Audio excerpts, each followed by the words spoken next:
দর্শক, রাজধানীর diploma engineer ইনস্টিটিউটে জাতীয়তাবাদী ওলামা দলের বার্ষিক সাধারণ সভায় কথা বলছেন বিএনপির স্থায়ী কমিটির সদস্য আব্দুল মঈন খান। আমরা এখন সরাসরি যুক্ত হচ্ছি সেখানে। জিয়া রহমানকে কি বলি? শহীদ জিয়া রহমানকে আমরা বলি একজন সৎ নেতা, অন্তরে মুখে কাজে সৎ। সেই সততার আদর্শ নিয়ে আমরা রাজনীতি, দেশনেত্রী বেগম খালেদা জিয়ার আপসহীন নীতি নিয়ে আমরা রাজনীতি, এবং আমাদের বর্তমান ভারপ্রাপ্ত চেয়ারম্যান যে সংগ্রাম, জয়নুল আবেদিন ফারুক সাহেব একটু আগে ব্যাখ্যা করেছেন, আমি দীর্ঘ ব্যাখ্যা যাব না।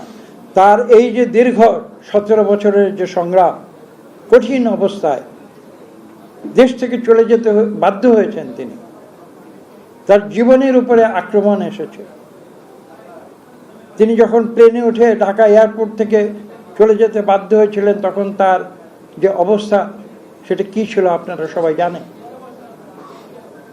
এবং তৎপরবর্তী এই 17 বছরে স্পষ্ট করে একটু আগে বলা হয়েছে, বাংলাদেশে এই যে পরিবর্তন যে এসেছে, যে পরিবর্তনের একক দাবিদার যারা, নিজেদের যারা একক দাবিদার বলে যারা ঘোষণা দেয়, সেই ছাত্র সমাজ, সেই ছাত্র সমাজের সম্বন্ধে আমি শুধু এইটুকু বলবো যে ছাত্র হিসেবে তারা অনেক অবদান রেখেছে বাংলাদেশের বিগত পরিবর্তনের ধারা।